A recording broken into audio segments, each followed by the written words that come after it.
নমস্কার বন্ধুরা, ভিলফুড রান্নাঘরে আপনাদের সকলকে স্বাগত জানিয়ে আবার নতুন একটা রেসিপি নিয়ে চলে এসেছি।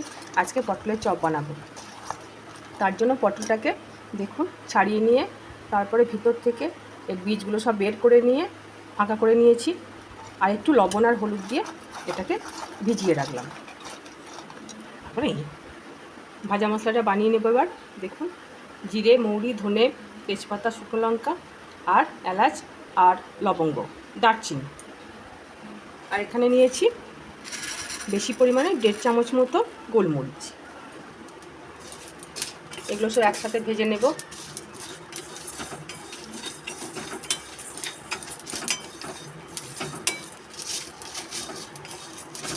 মশলাটা ভাজা হয়ে গেছে, এবার এটাকে নামিয়ে নেব। কড়াইতে সরষের তেল দিয়ে দিলাম।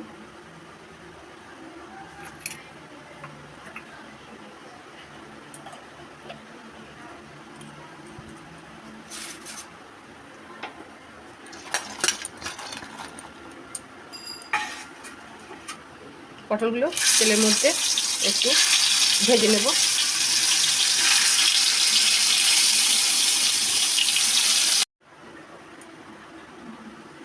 কড়াইতে তেল দিয়ে দিলাম, সরষের তেল।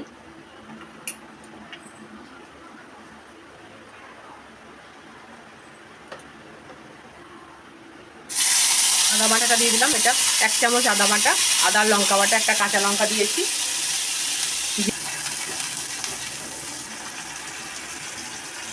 লবণ দিয়ে দিলাম পরিমাণ মতো।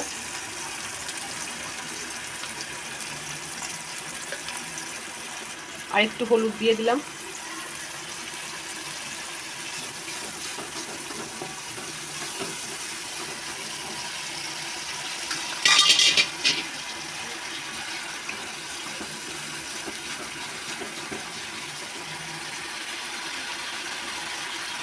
এর মধ্যে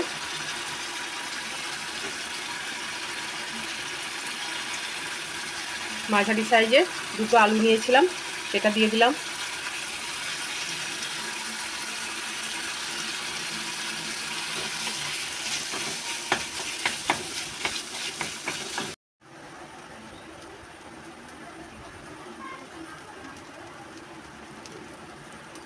এখানে হাফ বাটি পরিমাণ মতো ছানা দিয়ে দিলাম।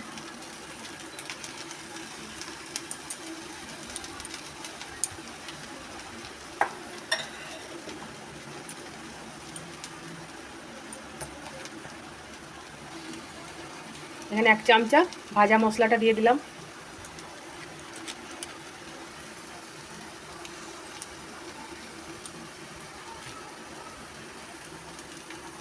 একটু চিনি দিয়ে দিলাম।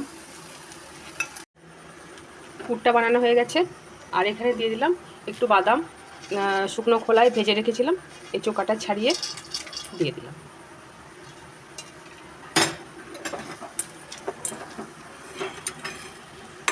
গ্যাসটা বন্ধ করে দেব, হয়ে গেছে।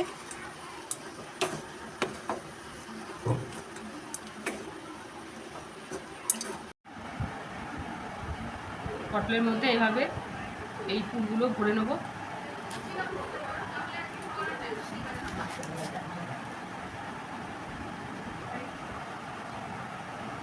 এইভাবে পুরগুলো ভরে নেব।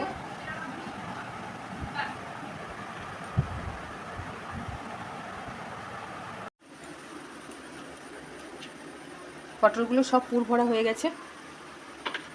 এবার বেসনটা গুলে নেব। এখানে 1 কাপ বেসন নিয়েছি, পরিমাণ মতো লবণ দিয়েছি, একটু হলুদ দিয়েছি, আর 1 চিমটে মতো কালো জিরে দিয়েছি। এবার এগুলো সব দিয়ে মিশিয়ে বেসনটা গুলে নেব।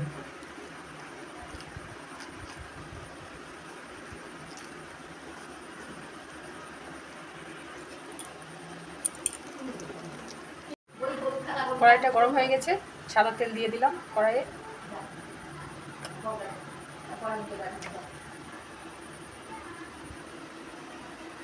একটা পটল চুবিয়ে নিয়েছি বেসনে, এবার এগুলো আস্তে আস্তে ছেড়ে দেবো।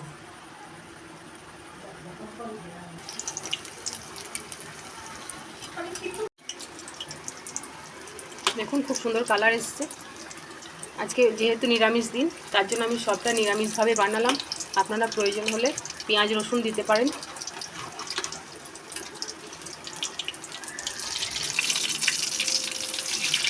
পটলের চপগুলো হয়ে গেছে। আপনারা এইভাবে বানান বাড়িতে।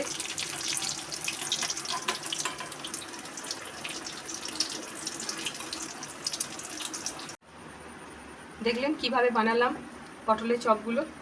ভালো লাগলে অবশ্যই আমার চ্যানেলকে সাবস্ক্রাইব করবেন, আর লাইক শেয়ার কমেন্ট করতে ভুলবেন না। সবাই ভালো থাকবেন, সুস্থ থাকবেন। ধন্যবাদ।